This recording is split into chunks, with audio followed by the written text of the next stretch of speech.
Good evening, everybody. We are back on WrestleZone Unfiltered. We had to put Connor's ass on the side of a milk carton. He'd been missing in Las Vegas for a few weeks, but we found him and we are back. All kinds of stuff to catch up on, talk about how boring most of this shit's been, in my opinion, but that's all right.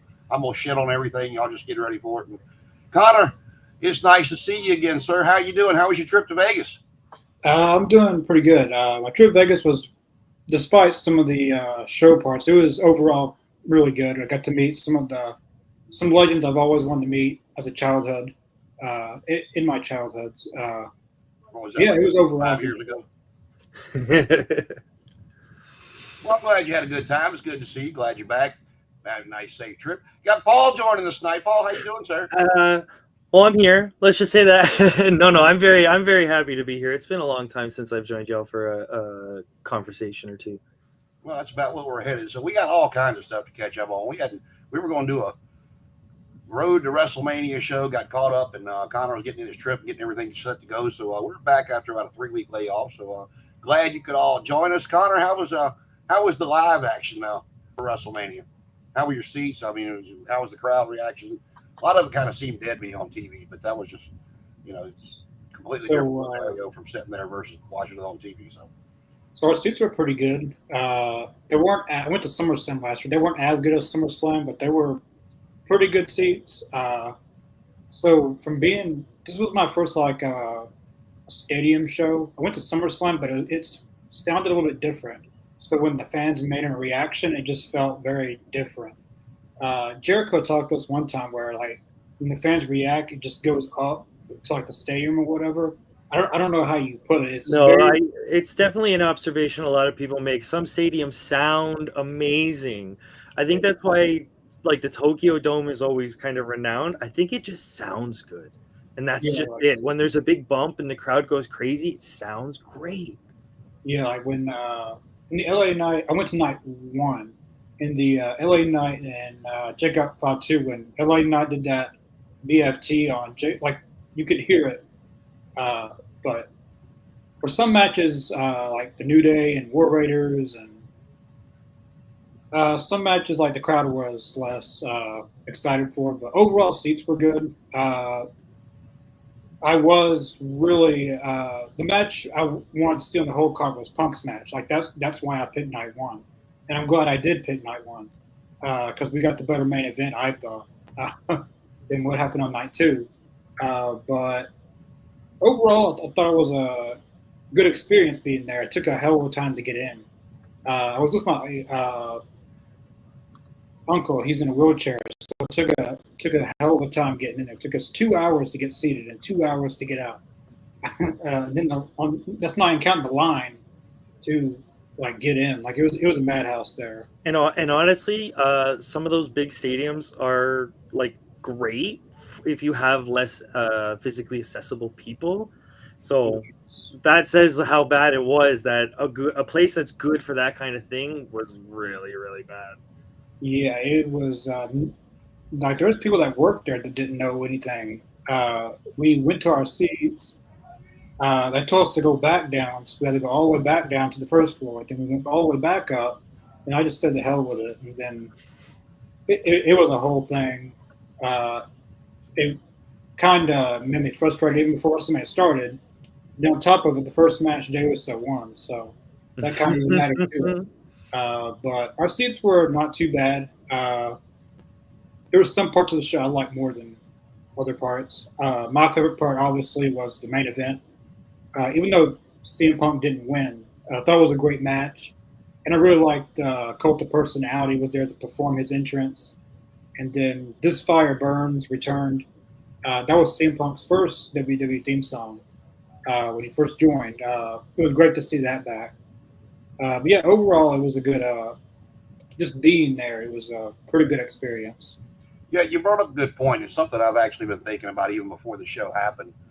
They put themselves in a position. If you go back in the annals of history, everybody talks about WrestleMania 3 with Savage and Steve-O and Andre Hogan. And, what other matches can you remember from that card? Now, I mean, I'm sure if I go back and look at the card, there might have been another one that people were interested in. But all I have was there was a Jake the Snake match. That's Yeah, it. I think Alice Cooper was there. That's all I have. He was wrestling, but you go back and even WrestleMania for all those years, 2 to 3 matches with a lot of fluff matches in between, and now they've set the bar so damn high. That I mean, this wasn't a bad show, but after a 2-year culmination of a storyline last year with everything that came about with the tag team match on night one, the title match with Cody Story on night two. I mean, you can't expect to live up to that when you haven't built that far yet. And I agree with you. Watching it on TV, I thought night one's main event was the match of the 2-day card. Yeah. A lot of people were pissed off with how Cena won. I wasn't. I see where they're going with it, and I'll tell you what's funny for me is that they've incorporated to him fixing the bald spot in the story, talking about the crowd, body shaming him for what happens naturally. Is it great? No, but I mean, for what they're doing with it, I don't hate it as bad as a lot of people do. But no, the show both nights, I thought the main event on night one stole the show. Tiffany and Charlotte, it was okay. Again, you're 100% correct. The War Raiders and New Day. I mean, if you wanted to put that on the pre-show, you could have done that. I mean, if they were going to put a tag team title match on there, it should have been the Street Profits. Was going against one of those other teams that could have put on a good match. I mean, the New Day, they ran their course. They're trying the heel gimmick, but the War Raiders are so big. It's only, I mean, they move well for big guys, but what can you really do with them to put on the kind of match that the WrestleMania people are expecting to see?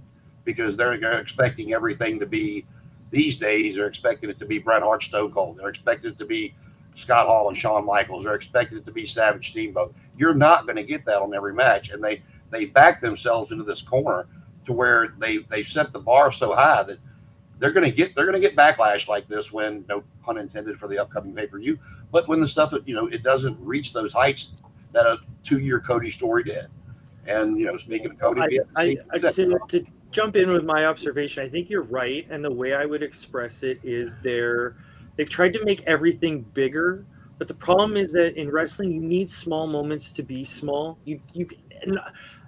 Not everything can be these giant, crazy storyline. You know what I mean? You can't focus on everything so much. Sometimes you just gotta let that small stuff happen.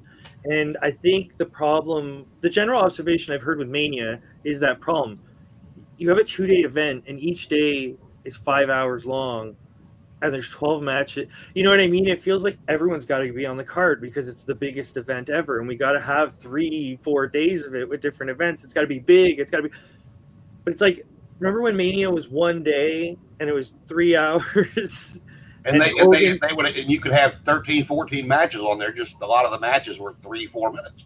But they didn't get a lot of time. I think the best example to say is, I think the reason that WWE has the 2-day gimmick is they saw New Japan do it a couple years ago, and they went, well, 2 days, it makes money sense, right?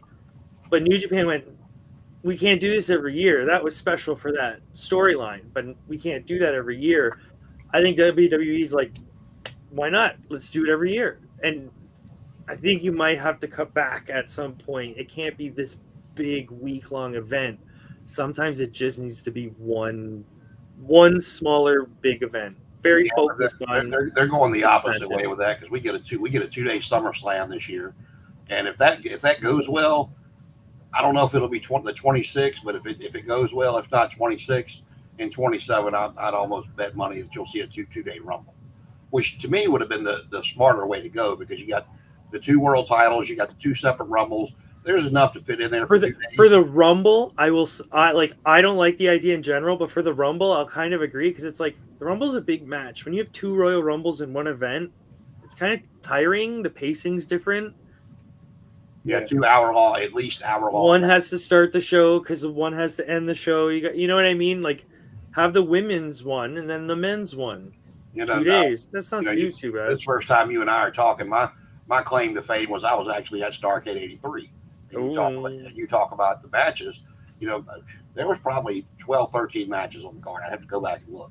But the 3 that people remember are the dog collar match with Piper and Valentine. Then you had Flair and Race, and then you had the Briscoes defending against Jay Young and Ricky Steamboat. And the rest of them were fluff matches. I mean, you had mid card guys out there. It wasn't it wasn't enhancement talent, but it was mid card guys. Jimmy Valiant doing stuff. And some of those mid card guys were paired up with celebrities. Like Yeah. some people were poo pooing on the celebrities in Mania, but it's like Alice Cooper showed up, Cyndi Lauper showed up. You know what I mean? Like I the never had old. an issue with that because I knew what he was doing. He was taking it mainstream, and it worked. Hey, I don't know. I think I saw some people kind of not enjoying the I Show Speed, those kind of people showing up. But hey, that spear that guy took was. Oh, that was great. Yeah, he's But good. hey, it's a modern celebrity. They've been doing it for generations. It's hard to pick on it now. You know what I mean? So you only did night one, Connor. You didn't do night two. It's too damn expensive to do night two.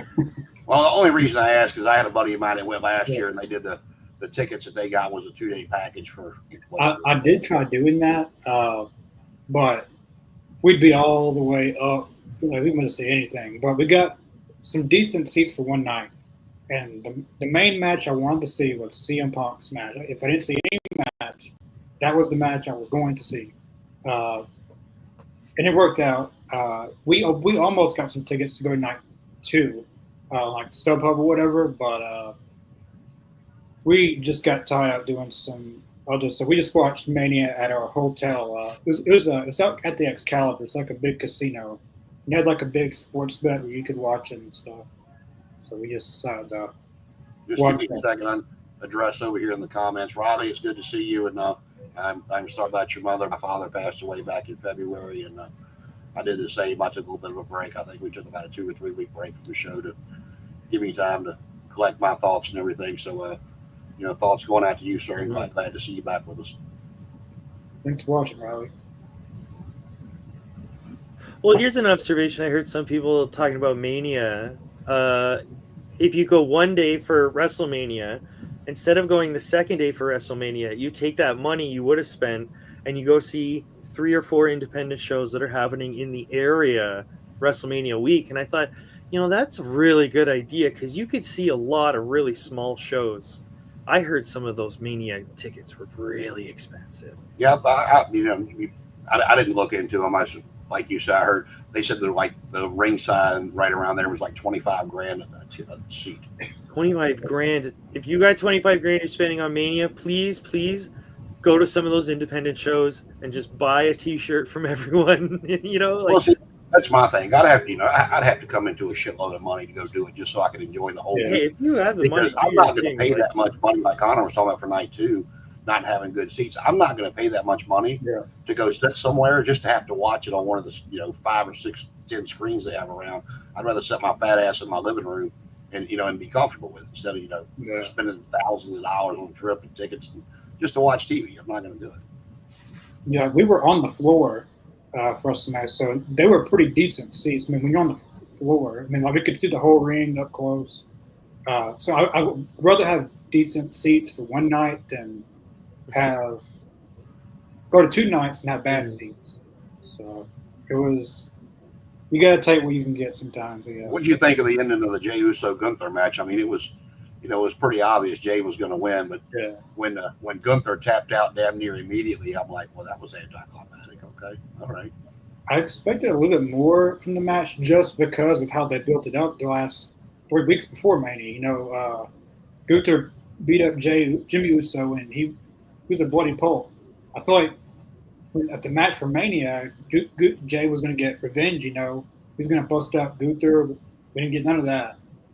It was it wasn't what I expected. I expected a little bit more out of it just because of the story they had before coming into Mania, but it was obvious Jey was going to win. I prepared myself for that, but thankfully he'll be losing it at SummerSlam to Seth Rollins. And now for Backlash, we get Gunther and Pat McAfee.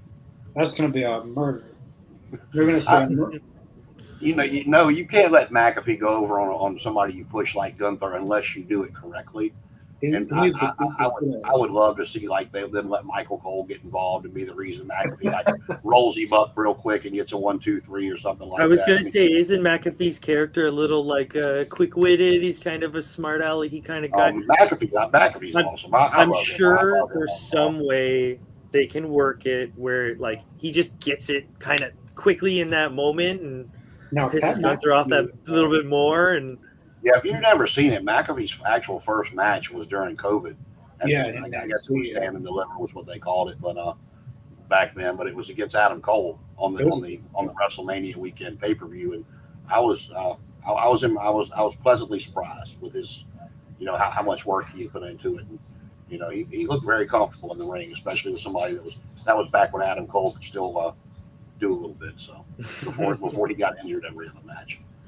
yeah. I mean, some celebrity like when Bad Bunny got in the ring for the first time, he really surprised me.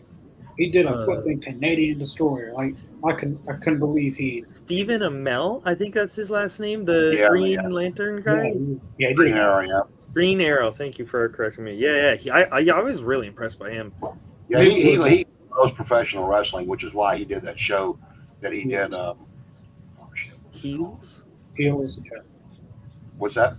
Heels. Heels, yeah, heels. Yeah. And that we, unless somebody picks it up for a third season, we're not going to get any finality to. So because the season 2 final episode was a cliffhanger. I believe it was put up by Stars, right? Yeah, it was done by Stars, and It's on Netflix now. So. yeah, Netflix picked it up, and I'm hoping they can do something with it. Yes, CM Punk. He was on that. He was talking about doing some other series outside of wrestling. So Him and AJ Lee both on the show. yeah, I would like for them to bring that back. It was actually a pretty good show. If you like really indie wrestling and how stuff can happen in wrestling families and stuff. I do have to say though, like a lot of people might go into that show thinking, "Oh, it's about indie wrestling. This is going to be a laugh." It is, but be warned, it is a drama, and there are a couple very dark things that happen. I only say that because I was watching it and I got totally caught off guard. I was like, "Oh, this will be fun," and then it's like, "Oh," and I wasn't kind of ready for that. I didn't know what was going to happen. But yeah, great show, fantastic show.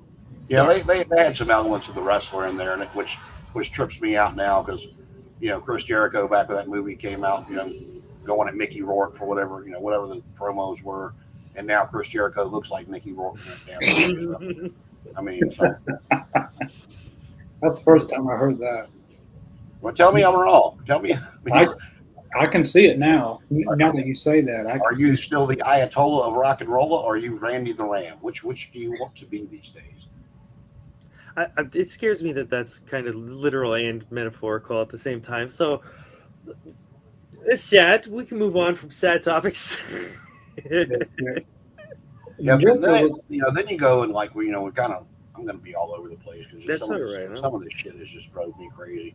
It's like I want AEW to be so much better, and it's like the Monday night when they come out there and after WrestleMania they ended it with the whole CM Punk, Seth Rollins, Paul Heyman, Roman Reigns stuff, and then your main event on Dynamite is Chris Statlander against whoever the hell she took on. And it's like it's nothing. I like Chris Statlander. Don't get me wrong. It's not against her, but it's like you're trying to get people to come over, and then you've got your stars on the show, sprinkled throughout that you want people to get invested in and watch. But yet, this is what you're going to give us for the main event. You had all these, you had the Death Riders, you had Ospreay, and array of people on the show, and then you're going to give us Chris Statlander, and like I said, I don't even remember who the hell she faced Emily. But I believe that was Jamie Hayter. I believe. Yes, that's what it was. It was one of the matches that Owen. And I like Jamie Hayter. I'm not mad that she's in the finals against Baldy, but and unfortunately Baldy's going to put out another victory and probably beat Toni Storm because she has creative control, and I'm just going to gag the whole time. But again, you've got all these big time stars now that are over there. You've got the Hurt Syndicate storyline. You've got the FTR turning the heel storyline. You've got all kinds of stuff you got going on, and you're going to give us a match that probably half or more of the audience just does not care about. And it's like, again, I like Jamie Hayter, I like Chris Statlander, but it's formatting the show correctly to keep people from tuning out and having your final segment, your final quarter, be your worst rated, the worst in the ratings as far as your segments go. And it's again nothing against Hater, nothing against Statlander. I like them both, but it's just format the damn show better. I think there is a certain charm or a certain I don't know the right word. Like it's not clicking, it's not firing on all cylinders. They're kind of coasting right now. I don't know if it's someone in charge that's not kind of cracking the whip or something's kind of lost in the kind of groove of it. But no, there is a general consensus that AEW's not doing the best it could be considering the roster and the time it has to show the roster. The only thing I'm gonna tell you, I don't know how long they're gonna drag it out, but what I'm really excited for, and this will date me, I guess, going back because they're setting it up. You see the tension with patriarchy. You saw FTR turn on Adam Copeland. They're planting that seed in there for Edge and Christian to get back together and take on FTR, and I'm all about it. I can't wait to see it. And the stuff with MJF and the Hurt Syndicate, that stuff last night was pretty comical to me when Bobby Lashley finally heard enough and put Max back in the corner. I actually, with him telling me he wanted to see him hurt somebody, I kept waiting on him to come out and maybe get involved in the Adam Page Kyle Fletcher match to maybe set up Fletcher Ospreay in the finals and Page MJF 3 or something at the pay-per-view. But yeah, they put Page over, so I was a little confused on that one. But they have good stuff. It's just I don't know like what the specific how to like vocalize a specific problem. But yeah, it's just not the tires aren't hitting the ground the right way. It's just not consistent. Like it's not consistent. Like 1 week they'll do a story, and the next 2 weeks you won't see it you won't see it in 2 weeks. So it's hard to keep invested in something. Like if you really like, I forget what story it was. There's one like it actually looked pretty good. And then you didn't see it again until 2 weeks later. So at that point, I'm like, did you guys ever see? There's a lot of this is a little tangent, sort of a tangent, but it hooks back. I swear. There was an old shoot video that they had of Kevin Nash. And they were talking about booking WCW and what it was like. And he had this whiteboard and he was writing stuff out. And he's like, look, we have this show, this show, this show, and this show. And these are all the weeks. So we have to film all this stuff. And then, if someone gets hurt here, we have to double back to here and re-record and blah, blah, blah, or we can't use. Could that be happening now with AEW? Because they have a few shows going on and they have a few creative hands in the hat. It could be like Danny says. She's not on, but she always says they pick out of a hat. And then that's what they go with. There's not like everybody like we all at a certain time can appreciate Vince's no. Like he, you know what I mean? Like he can slam something and no, we're pushing this. Yeah. I think AEW could be better at that. Where every show for at least what's the old joke? Poochie. Like where's Kyle Fletcher? Is Kyle Fletcher on screen? Someone needs to ask where's Kyle Fletcher? Well, you've heard several people even some that are still there, but they haven't been as vocal. But a lot of the people that have left have been through that say that Tony's more, he concerns himself more than being everybody's friend and wanting to be liked by everybody than he does being the boss. So he never puts his foot down. And as long as it's his money. So it is what it is. And even like to kind of go on your point, whenever there's a smaller company that's struggling but sort of doing well, they have someone strong, very, very strong in charge. Like Paul Heyman is definitely a strong leader. You know what I mean? And I forget the fella's name. I feel bad for him because he's a Canadian guy. He just left Impact. Yeah, Scott D'Amore. Yeah. He was so well respected. And he could put his foot down and say no, and people go, "Oh, okay." Because that's what AEW should get. So that's what sort of they need. I think they need to just put one veteran in charge and just say, you know what, Sting, you're the guy that has to say yes or no. Because if Sting tells me no to my face, I'm going to say, okay, whatever you want. That's what. See, they kind of had CM Punk in that situation. Everyone remembers CM Punk was told to tell Jack Perry no. And then it escalated into all that. Yeah, I think that was maybe don't have someone who That is wrestling on TV time. Like I think so that person needs to be more like a William Regal. like that was their first problem. Was Or putting but them on.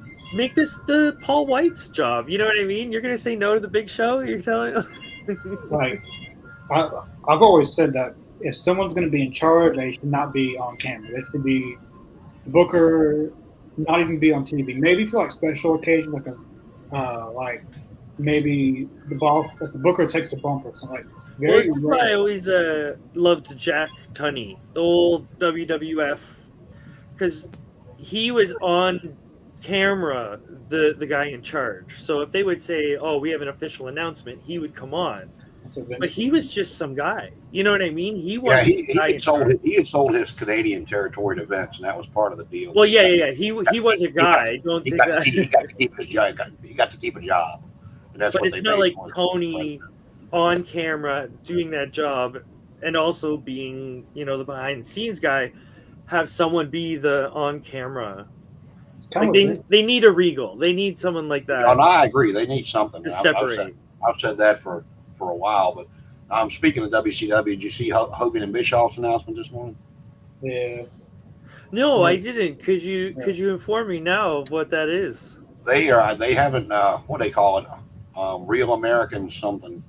It's supposed to be a cross between WWE and UFC. It's going to be a place for real amateur wrestlers, collegiate and Olympic style wrestlers. They want them, it's going to be real wrestling, like you would see in the Olympics or in college for the NCAA. Mhm. But they want them to also have the personalities of the UFC and WWE guys. They want to be able to make some money, and their first event, I think they said, is coming on August 30th. Is when they're putting on their first event. Do you guys remember the IWBF? Is that what it was called? Oh, yeah. Yeah. No, just sorry, rhetorical question. Going on. I think that's the right.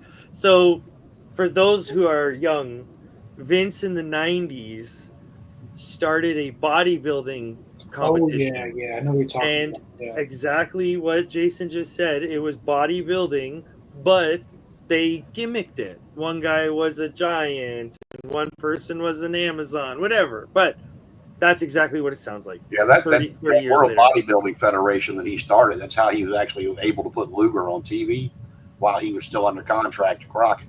Oh, that's a whole wrestling bios episode right there if anyone's interested. Because there's the Ico Pro. He started making all that protein and stuff. Yeah. I believe they had to fold that because of the steroid trial. Like you're in a trial for steroids, so it might be best. I think the company also cost a lot of money and didn't make a lot of money, so it might have just. Well, you can love or hate Vince, but whether it's the bodybuilding federation or the XFL, the man is not afraid to put his money on the line. You do have to try stuff and take risks. He's not afraid to try something and fail and try something else. See, my observation from someone who does, I've done a little bit of shoot wrestling, I've done a little bit of jiu-jitsu, and I've talked to the MMA crowd.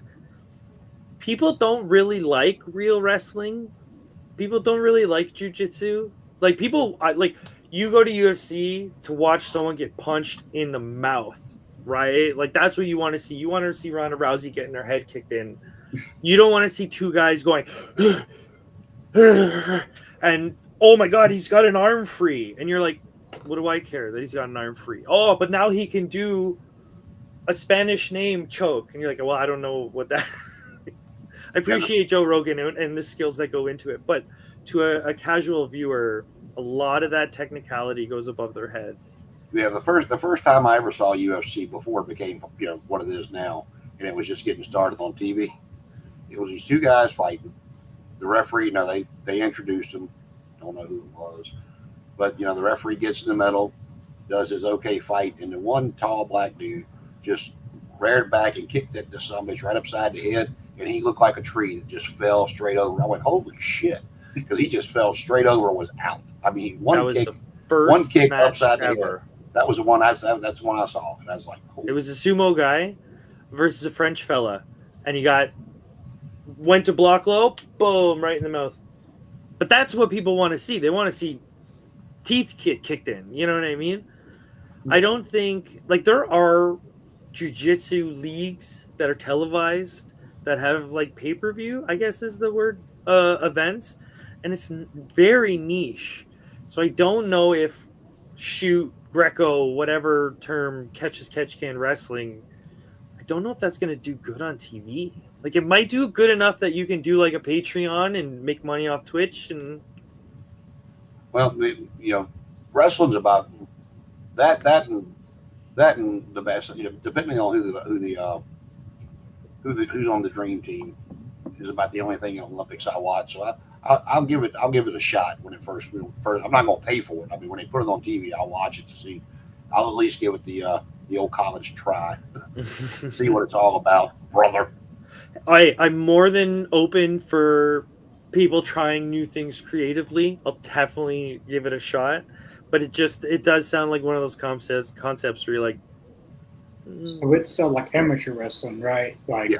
Well, that's the way they explained it this morning. But it's Hulk Hogan, so we'll I thought it was a wrestling promotion. Like everyone kept saying on Facebook it was a wrestling promotion, so I thought it was a promotion. But whoever the third guy was, I think they were on Fox News. Yeah, they were, and I forgot who the third guy was. I'm sure other people that heard of it. I mean, it could be perfectly fitted to slot into a niche because they have those, like, I don't know, pit jujitsu. I don't know if you guys have seen it, where it's like mats and then it's like a big scoop of a wall. Yeah, so you can't fall out. If you get 10,000 people in an arena, go for it. Did you guys know that tag was a sport? Like tag. There's all sorts of stuff now. Like I fell asleep on YouTube. I woke up and like they're just playing tag. Like it was like a big obstacle course and stuff, and then they were. It's like two teams, and it was like a big reality show. I saw one where it was the balloon. I don't know if there's a name for it. It's just what you do when you're at a party and you're bored, where I knock a balloon at you and you knock it back. But they put you in a small arena and they put like cars and couches and stuff. There's a room for everything, man. And if they get, honestly, there's a bottom line where if so many people pay X amount of dollars, it pays itself off. Yeah, I don't think the money wise, because it's so few and far between. I think the WWE will be able to continue to fill arenas with whatever prices they want to set when they go overseas. But they're gonna. I think that that's why they said that the last 2 weeks of WrestleMania, that before the lead up to it, the ticket prices were dropping because they were trying to fill the stadium up. And if they don't watch what they're doing, they're going to wind up overpricing themselves and pricing themselves out of the market.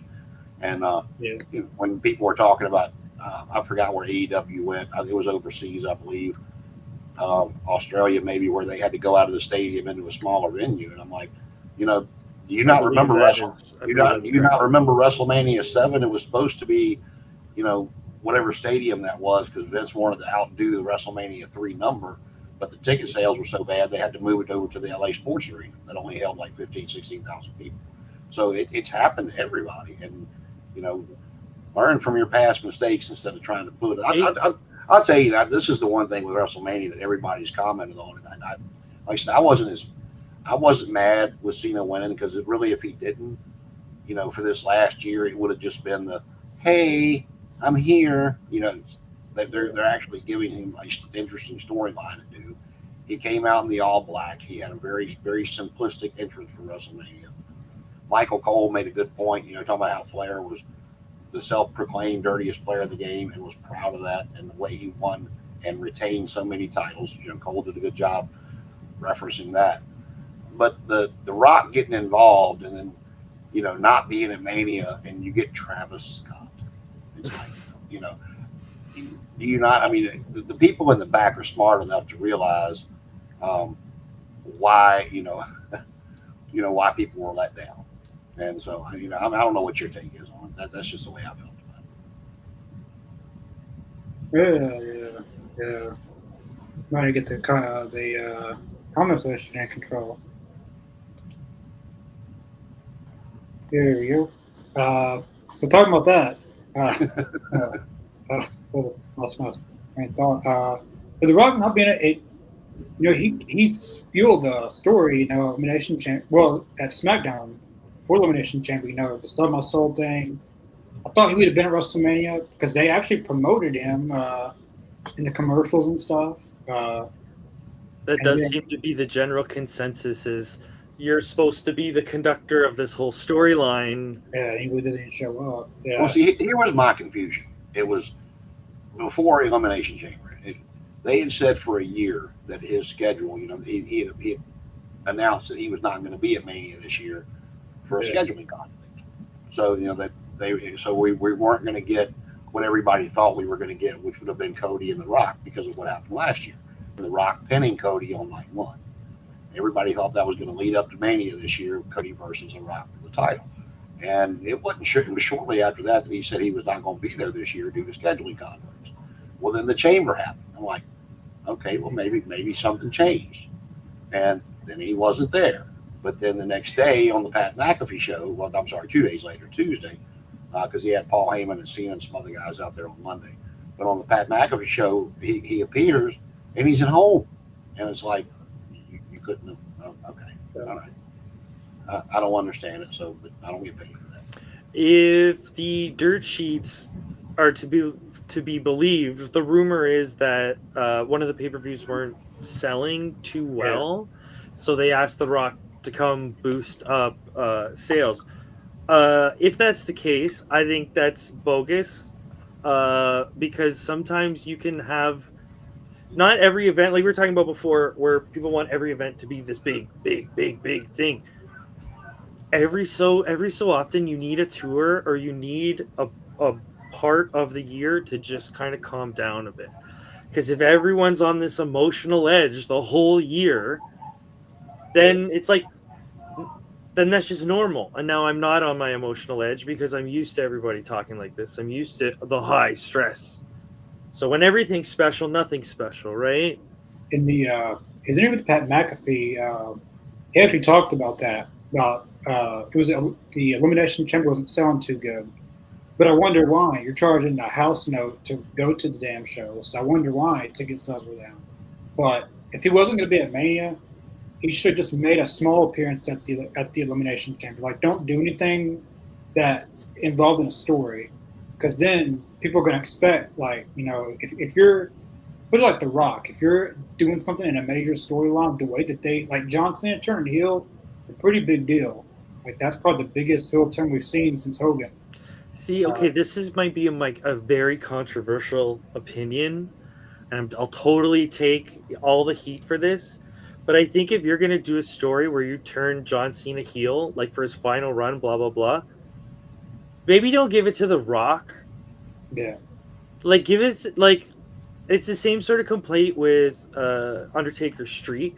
Like, okay, giving it to Brock Lesnar makes sense. It makes sense.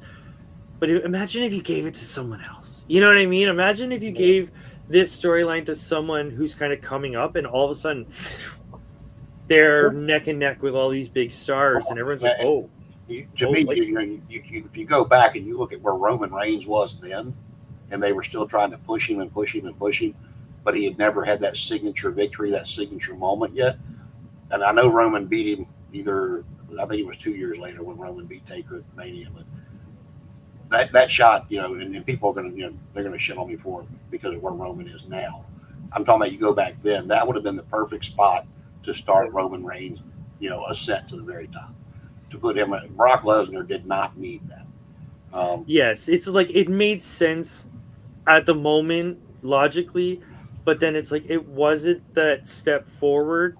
You give that to someone young and boom, you know what I mean? Then everybody starts leapfrogging each other, and because I did see on Squared Circle on the dirt sheets, someone said that they haven't watched WWE in 20 years, but now that they've come back, they noticed it's mostly the same people. It's like that's a sort of fair observation, I guess. Like, okay, there's not necessarily that like, okay, these are the young guys that are at the top of the card. It's still mostly similar people at the top of the card. It's not the worst observation, but I wouldn't say it's 100% correct. Well, Connor, I feel bad for you because your boy finally comes back and he's still claiming to be the best in the world, but then the real best in the world finally comes back for the world to see. and I am so glad that my favorite wrestler is on TV I know who you're fixing to talk about. for the world to finally grasp in the glory El Santo. del Grande Americana. Oh, Gracias! I thought you were going to mention Marina Shafir or something. Oh, Chad Gable's great. I love Chad Gable. He had that stuff had me laughing my ass off. Every time Besides CM Punk, he's one of my favorites. Chad Gable is. The funny thing was when he came out, there was some Mexican people beside me. I just thought it was funny, like his entrance and stuff. It was. This is what Kurt Are Angle. Are you guys talking about Chad Gable or Americana? It's the same person basically. No, it's not. No. That's like two different people. Like, I know it's silly and it's fun, but I don't understand how that could be. It's obviously two different people, right? They have different names. Yeah. Right? That first night was funny when that girl was talking to Chad Gable. We know that was you, and then they show the other guy in the mask being escorted out. I'm like, oh, we're going back to the Owen Hart Blue Blazer days. This is so. Honestly, I was like, somebody get Coco Beware and put that costume in, and it cuts to The Simpsons. He's like, we told you, he's been dead for years. He is like, I feel like this, like, didn't Kurt Angle do something like that? Like he wore a mask or whatever. I think Hogan did a similar thing. Yeah, Mr. America. Hogan did the Mr. America. Kurt Angle was wearing the wig and the amateur hairpiece after he got his. If you want to do an old deep cut, there was a time where Dean Malenko dressed up as he got injured, and then all of a sudden a different wrestler started showing up. And then that different wrestler earned a shot at Chris Jericho, and then he pulls off the mask, and it's Dean, and everybody goes crazy. It's like, oh, these gimmicks are so. It was a battle. It was a battle royal to see who got the shot at Jericho, and it came down to him and who. Ciclope or something. It was just. Yeah, Ciclope. Who's this weird wrestler? Yeah, but he kept showing up week after week, so we just accepted it. He shook his hand and then jumped over and got down and. So when he was the last one, these gimmicks always work. Like, it's obviously Hulk Hogan under that mask, but like, it's definitely not Hulk Hogan under that mask. I mean, shit's been going on for years. You go back when Jimmy Valiant lost the Loser Leave Town, he comes back as Charlie Brown, and then Dusty Rhodes gets suspended for 90 days, and he comes back as the Midnight Rider. Oh, there was Ric Flair would get kicked out of town, and all of a sudden the Black Scorpion, who just happens to look exactly like Ric Flair and does all Ric Flair's moves. He just so happens to show up for a bit. But then when they pull the mask off, it's a different person altogether. Then you had Magnum and Dusty dress up as almost the same mask as the Midnight Rider, but they were the James. These are always great. This shit's been going on for years. But yeah, Chad Gable's he is so entertaining. I mean, he's so underrated. I mean, I like the stuff they're doing with the luchadors. And speaking of which, we haven't really talked about it. What do y'all think about WWE acquiring AAA? So apparently, I listened to a little bit of what Conan was talking about in his podcast. From what he said, it looked like it was going to close if they didn't sell it. So I guess I don't know. I'm curious if they make it. I noticed that what's his name? He was the commentator in TNA. What's his name? Which one? Josh Matthews. He was. He was a ring announcer prior. Jeremy Borash. Yeah, he's going to be head of creative. So I'm wondering if they're going to make it like the NXT Mexico brand, but NXT AAA. Maybe they title it that because they do have a show, Worlds Collide. It's NXT and AAA, but there's also going to be some main roster talent there as well because on the priority pass thing for meet and greets, Ray Phoenix is going to be on the card. So they're going to be doing something with all three brands. I'd love to see. That would be the perfect time for that big show right there to give me the Lucha Bros versus the Usos. Give me that match. So I come from the other part of the perspective where I've heard a lot of bad things about this acquisition, and there's a lot of worry. Yeah. So one of the worries is that we have a monopoly buying out companies around the world. I don't necessarily think that's the case, but that's an observation people are making.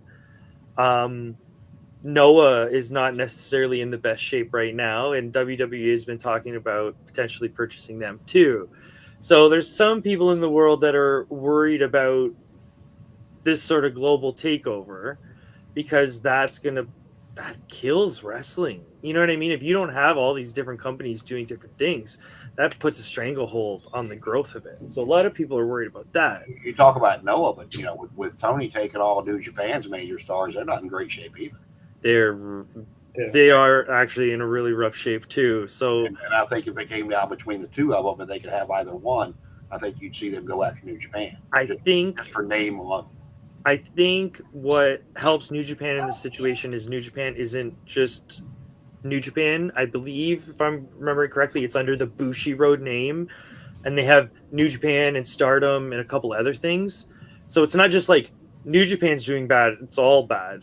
It's like that's doing bad, but a couple other companies are doing okay. So you know what I mean. There's a little bit of money to. I believe they have New Japan Wrestling Strong, like in America, for like Jeff Kyle, like it's basically New Japan in like America, like in Los Angeles. They tried it, yeah. They really did try it, but it just seemed something didn't click. Like either it was the style or bad production, or so they don't do it anymore. Not that I remember. No, they still have like big shows every so often. So they'll have John Moxley come in and work Hiroshi Tanahashi. You know what I mean, for a match. Yeah, but it's not the same weekly product. They have John Moxley work. I didn't realize he could still do that. That might have been a couple names they just slapped together, but I do remember AEW talent coming over for like. I remember Windy City Riot, I think, is one of the. Yeah. There's a couple shows like that where. Speaking of Moxley, I could not wait for All In so Will Ospreay can finally take that title. I am so sick of the Death Riders. I think. I'm so sick of them. I think Moxley's going to win it All In. I think. If he does, I might actually throw something at my TV, but. Because I remember what Tony did with Jade Cargill. When she was the TBS champion, Chris Statlander got injured. He prolonged it and didn't change the title and waited until she came back. Darby's climbing Mount Everest or whatever the hell he's climbing. So I feel like they're going to wait until Darby's available. How is that on a show? Sorry to cut you off, but I feel like Darby Allin climbing Mount Everest, that's not some sort of documentary series that you're going to put on Netflix or whatever. It should be documented. I mean, I would not be surprised at all if he's got somebody with him documented. I'd watch that. But speaking of All In and coming up in the Owen Hart Cup, and people that watch this know I really detest Adam Page, but we'll take that out of the equation. I didn't want to see him win last night for the simple fact of I wanted Ospreay Fletcher 3. The two matches they have put on have been phenomenal, and I wanted to see 3, and of course Ospreay go over and go get his title shot, but. We got Page for whatever reason, and that again, it goes back to some of the stuff they do that I just don't understand. I think in that case, you might have to just those two are great with each other, and as far as I know, they've been training with each other for years, so they are perfectly in sync. So I sort of understand not doing too much now. Have 2, wait 6 months, have 3 at the end, or something. You know what I mean? Like you can build to that later. I think they just know they have a good match in their pocket with that, and we can be patient, I guess. I'm just not a big Adam Page fan. So. No, that's totally fair. I mean, the crowd likes to chant cowboy shit, but I'm not big on the guy. There's a lot of other people there I'd rather see in that finals match against Ospreay than Adam Page. Yeah, I think what's going to happen probably at Double or Nothing is MJF's going to call us Hangman. Possibly, or I don't know, because they kept acting like they were going to be Swerve and Hangman versus the Young Bucks, which I don't know why they would do. I just wish Swerve would have won the title at Dynasty and then just moved on from all that. But now they just chaos broke out the card, so now I don't know how. I wonder what's the thought process like. Nobody likes this, and then they just, I don't know. I would have preferred Swerve going into All In as champion. Maybe they do Swerve and Ospreay, but Oh no, we gotta do Moxley. So Well, you know, and I'm probably the minority in this, but you know, I'd love to see them continue this Hurt Syndicate MJF stuff for a little while, and then you yeah, finally get to a point where Lashley gets on the mic and says, you know, man, I was, you know, that was good. I was going to give you the thumbs up, but we went ahead and brought in a fourth member and have MJF going just crazy. Who isn't have Cedric Alexander come out of nowhere and beat the shit out of him? Cedric Alexander. Yeah, I wonder. Like for me, like that's been the best story going on the past few weeks in AEW. Like remember, like that's the only thing we're motivated to week because something's happened every week. Like one week, he tried to pawn off those women. The next week, it was the car. They left with that car. This week, it's just like something different each week. But last night they made MJF look like a Oh yeah, he looked. I mean, he played that off well. He looked like he was about yeah. to piss his pants when Bobby Lashley grabbed a hold of him. MJF's a great actor. I think that's why he's doing a little bit of movies now. Yes, and I'm excited for Happy Gilmore too, coming out in July. Yeah, he's gonna be in. Hopefully, he's on the damn screen because I bought the Iron Claw movie, like the DVD, and I was hoping MJF would be on it, but no, they said that online his deleted scene would be in the DVD version, but it wasn't even on. Because I would have liked to have seen MJF, like whatever his scene was in Iron Claw, but I'm looking forward to seeing Happy Gilmore just to see MJF. Not just because of MJF. I like Adam Sandler. From what I read, he's playing Sandler's son. From what I read, I don't know how true it is. You know, you talk about storylines going on, the stuff they're doing with FTR. I completely agree. FTR needs a manager. I mean, Robert Gibson cuts a better promo than either one of them, and if you've never heard Robert Gibson cut a promo, you haven't missed anything. But Stokely Hathaway, I mean, it's like we couldn't. I mean, we recycled poor Stokely through so many different people. It's like you know, there's not a lot of managers left, so I don't really know who you could have put in that role. But it's like, to me, you could have tried it. Like Stokely's just been recycled with so many people, you know, in AEW since he's been there. It's like you know, it just didn't do anything for him to come out with it. To me, anyway. Yeah, definitely think FTR's lost a little bit of their prestige or whatever term you want to use. After I remember, what was it, a couple years ago, they were white hot. Like you couldn't get enough. They could get work everywhere in any company they wanted, and now it's sort of like, Yeah, they really like they were like 21 going into 22, a little bit of 23. Like they had those great matches against the Briscoes, going against Aussie Open and New Japan. They had all the gold, like all the tag titles. Like they were like that might be the peak of their career. I mean, I would even argue that by the time they got to like New Japan tag titles, that was like the little bit of the end of their peak. They had phenomenal matches. But I think people started noticing that a lot of their matches were sort of similar. Like, I don't want to poo-poo on them because they're phenomenal people, but like, if you read a J.R.R. Tolkien book, if you read 9 of them back to back, you're going to notice some similarities. So I think some fans started noticing the similarities and kind of cooled off on them. Well, also, you're talking about the tag team division there, where I think they pigeonholed themselves. You know, we're talking about Brock Lesnar and The Undertaker. Did he need that win? No. But was it believable? Absolutely. I mean, who in the locker room could actually physically take Brock Lesnar in a one-on-one real competition?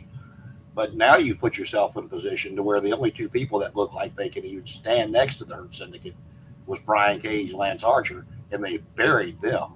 And you know, so I mean, it's like if you want believability out of it, and you know, I know people have their opinion on the Bucks, but I mean, they're 4'5" apiece. I mean, they're not going to, you know, physically be able to handle Bobby Lashley and Shelton Benjamin. And so it's like, if you want to take them belts off of them, you know, the only thing, God forbid, but you know, something like the Death Riders, where 6 people come out and the referee, you know, cuts a blind eye. You know, it's really the only way you're going to be able to take them off, unless you build somebody up to that. And Connor, honestly, I'm so happy that you mentioned Lance Archer. Like, he had phenomenal tag work with Alex Zane in Japan, like last year. Like, he's such a phenomenal hand. And it's not like you need him forever. Bring him in for a couple months. He'll get the belt. He'll lose the belt at the next pay-per-view. Like they've completely Animal? buried him in AEW. Like, oh my, he's Well, lost. I mean, I kind of got excited when they put him with Brian Cage. I'm like, okay, Yeah. because both of them look phenomenal. Like, Yeah. okay, to be fair, he does have a sort of glass ceiling on him. Like, he's not going to be a main event guy. But if he challenged for the main event belt at a pay per view, I'd be like, it's like Jeff Cobb. He challenged Okada for the belt. You knew he wasn't winning. It's like Yeah. Ziggler, I guess. Like, he'll challenge for the belt, which is good, and you'll watch it. But you know. I Well, see, think that was kind of my thing on why I was glad they put the two of them together, because they have that lot of the similarities. And I soured on Brian Cage when he laid down for Tessa Blanchard back in TNA, for the world title. But putting those guys together, I mean, they could be a very formidable tag team. But again, they put them out there, they let them look good for one or two matches, and the shovel comes out and they start burying them. And I don't know if Cage is hurt, but you haven't seen him in weeks, and you just got Lance Archer being Don Callis' bodyguard. So I think Archer could be. I think him and Cage would be great tag champions. But I think Archer could be like at least TNT champion, international, like a mid card champion. They want to let him do that. But and I guess you brought up that belt. You see they're setting that up to put those belts together. They're gonna get rid of one of those titles between the Continental title and the International title. You're gonna wind up getting the way that they should Okada to unify those two titles. The way they should do it, because I don't want to see the AEW Intercontinental Champ. I don't want to see it because the International Continental, just whichever title wins, like WWE did it before. Like they unified two titles, but whatever title won reigns supremacy, I guess. And that was the name of the belt, I guess. Like it was the cruiserweight title. I know what you mean. It's like light heavyweight versus cruiserweight, and if the cruiserweight wins, we're going to continue calling it the cruiserweight. Basically like that. They did that with the Intercontinental and European title when they got rid of that back in the day. And speaking of international title, did you see where they renamed the TNA Digital Media Championship? They now have an international champion as well. I've seen that. Anytime TNA tries doing like all the belts work. But if they try adding another secondary title, it never works. Like they had the Grand Slam champion, the Legends title one time. It just never works. So hopefully that works. But okay, so they have these gimmick belts, but then somewhere along the lines they don't just give up on it. They give it to someone else, and then it you know what I mean? The story doesn't kind of work because the belt's over, man. So we'll put it on someone else. No, just kill it. So that was the same way. They tried to do that Legends title. If you remember, Booker T tried to kind of do the same thing that Taz did with the FTW Championship all those years ago in ECW. And I get it, and it was funny and cool at the time for Booker T. But like he said, then they put it on somebody else. It just didn't make any sense. Like for Booker T, his gimmick at the time was a heel who's full of himself. So him giving himself a Legends belt, that's perfect. You know what I mean? That's perfect storytelling. But the second he loses it in a match, you just scrap it. It's done. You know what I mean? You can't now have AJ Styles have it. It doesn't make any sense. We're going to address some of these comments as we're coming up on the hour. Fall Brawl. Fall Brawl was normally where they had the War Games. We're getting that at the Survivor Series. So, I mean, you might see, I don't know what this partnership with TNA involves. So, you might wind up starting to get some of that with TNA, depending on how much WWE is involved.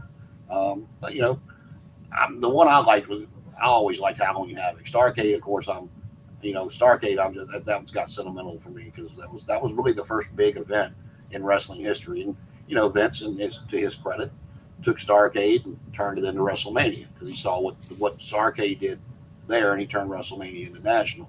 But we'll see. I mean, they've done Halloween. Some of these old WCW pay-per-views, NXT has done like a 2-night event on TV. I don't really care for that, but you never know what they're going to do, especially if they're trying to sell tickets.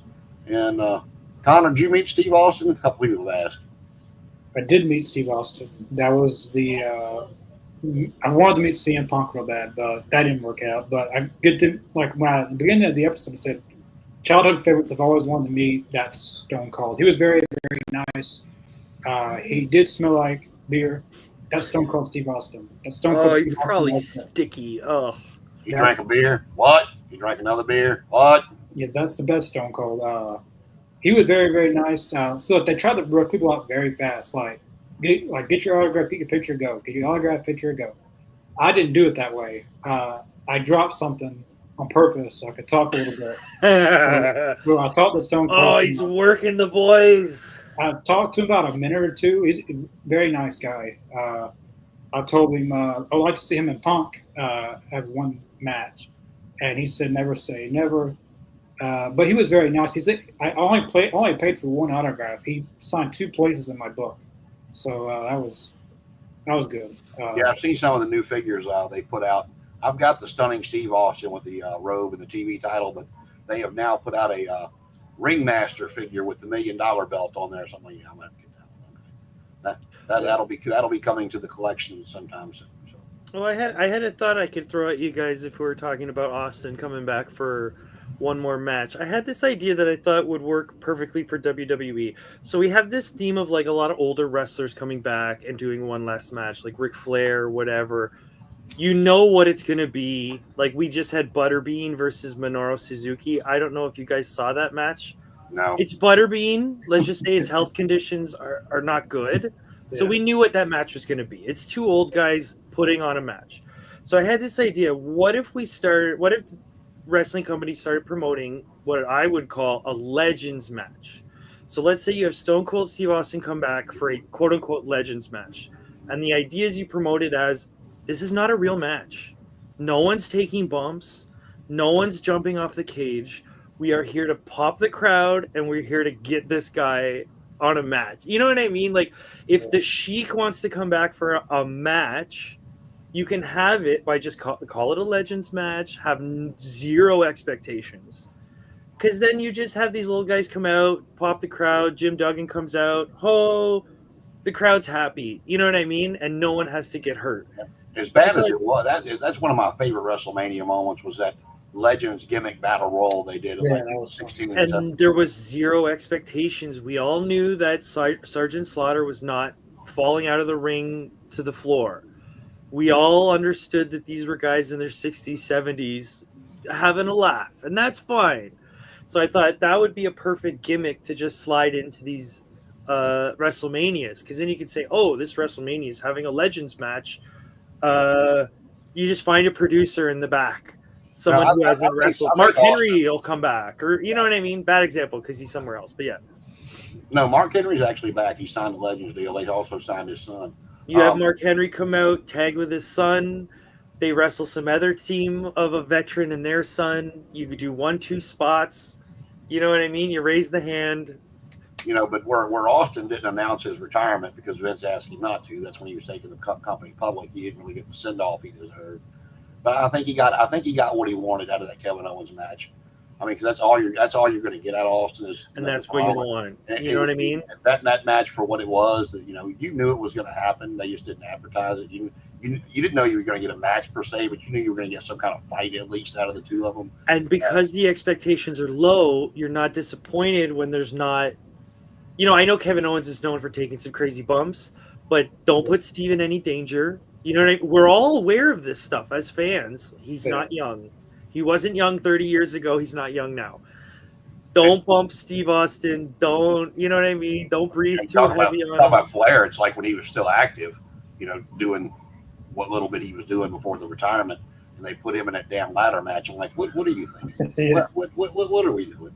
We all watched Ric Flair's last match because there was a chance that we could have watched Ric Flair die, and we all were like, I might have to be there just in case that actually happens. Was it the one a few years ago? With Jay Lethal and Andrade. Yeah. It was booked as Ric Flair's last match. Yep. No, yeah. I actually did not watch that one. I watched that. That's like one of the few Flair things I have not seen. So. The problem with that match overall, to keep it super short, since my room looks like Dave Meltzer's, they worked harder in that match than they ever should have.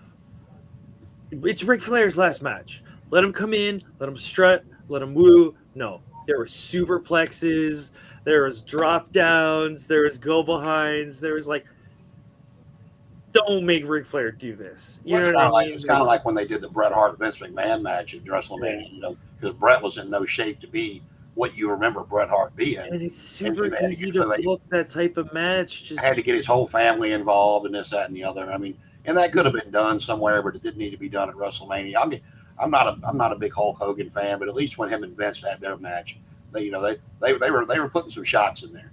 They were taking out frustrations on each other. Yeah, okay, so here's a perfect example that I might show. If anybody goes back on WrestleMania weekend, there was the Minoru Suzuki versus Butterbean match. These guys are both in their 60s. There was a moment where they were like in a headlock, and Butterbean, if you watch carefully, I don't know if you guys know this, wrestling's kind of worked. It's not real. It's real to me, damn it. He was punching the back of his own hand, and I kind of went, good for him. You know, like it's obviously worked, and everyone can see it. There's no reason for you guys to take any risks in this match. Well, you know what I mean? Butterbean No is reason. Butterbean is another Diamond Dallas Page story. Yeah, like there's no reason for any of you to be taking any risks. We hadn't really touched on it, but last thing, because we're over an hour now, was the Hall of Fame. I was glad to see it back at a different auditorium versus being thrown together right after a SmackDown. And I was glad to see Triple H get his due. And I'm not gonna lie, a little smoke got in my eye when I was watching Lex Luger get up and talk and everything. I mean, that's a complete redemption story. If Lex is everyone's got a soft spot for Lex. After he's admitted his shortcomings coming in. He wasn't a wrestling fan. He had never watched it. Didn't have respect for the business. And, I mean, he comes full circle, taking one of the few people, especially in the wrestling business, that takes accountability for his actions. A torture rack is not an easy thing to put people in. I'm telling that from experience from the playground. And some of them dudes he put it in too. I mean, the Big Show and like Dude, it's hard. That one dude that it took him a couple of times on night. It's that balance thing too. Yeah. But Lex has got one of those beautiful kind of stories. Like seeing him walk. It's like Butterbean, you know what I mean? Seeing some of these guys come back from their journeys and kind of the lows that they've had to kind of go through, like that's inspiring.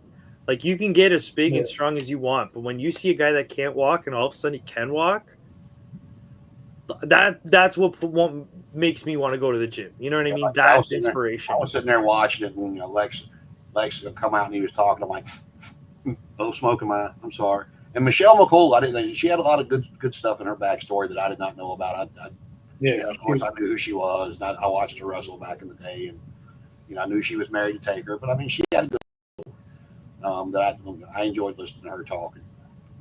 The Shawn Michaels Triple H kiss was kind of comical. There was a lot of comical moments in that. Yeah, did you not see that, Paul?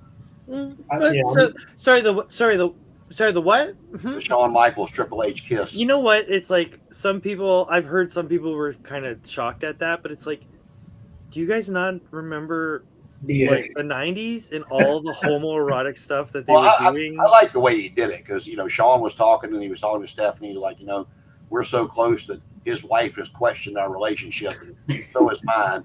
And he looked at her, he said, Stephanie, the only time I've ever kissed your husband has been on camera. And then he went on to keep talking about other stuff. And then when Triple H finally come out, he leaned over, when Shawn went to hug him and he leaned over and kissed him on the lips. And he started laughing and pointed right at Stephanie. And she looked You also have two entertainers that know how to work a bit. If someone says something and it gets a pop, that's it. You know what I mean? Let's roll with it. That's it. And they've been entertainers for 40 years, 50 years now. And I've said this, Paul, you hadn't been on here, but my opinion on the John Cena Cody stuff, because we have not seen Cody. The last promo they did, Cena before WrestleMania, Cena told him that he had to choose whether he wanted to be a good guy or he wanted to be a champion, which came to pass in the story at WrestleMania. That's the way he lost, by his conscience throwing the belt down. And I've said all along, Cena will not retire a heel. He's been, the babyface golden goose for 20 years. I think at the end of this, you're going to see the flip, and we're going to finally get heel Cody, and Cena babyface retiring, and that's where I think we're going to go with this. So we got all kinds of stuff going. You're getting Randy and Cena again coming up at the pay-per-view. You got the finals of Owen Hart coming up at the next pay-per-view. Moxley's defending against Samoa Joe. Next week or is 2 weeks, something like that, in a cage. Yeah. Then you're getting Pat McAfee and Gunther. Like I said, I I don't foresee Gunther losing, but I'd love to see him lose in a way where Michael Cole got involved because of the whole story a couple weeks ago. But we got all kinds of good stuff coming up. TNA just had the Hardy Compound match with the Nemeth brothers, so we'll go back and watch that. I saw a little bit of it, so I'm gonna go back and check that out. I always like the Hardy Compound stuff. But coming up on the hour, Connor, what you got coming this weekend for us? Anything good? We will be doing the Pod Champs possibly, if I don't have anything. It's my brother's birthday this weekend, so I'm gonna try to squeeze that in if I can. There will be at least one vlog out this week. I did a vlog of my entire trip in Vegas.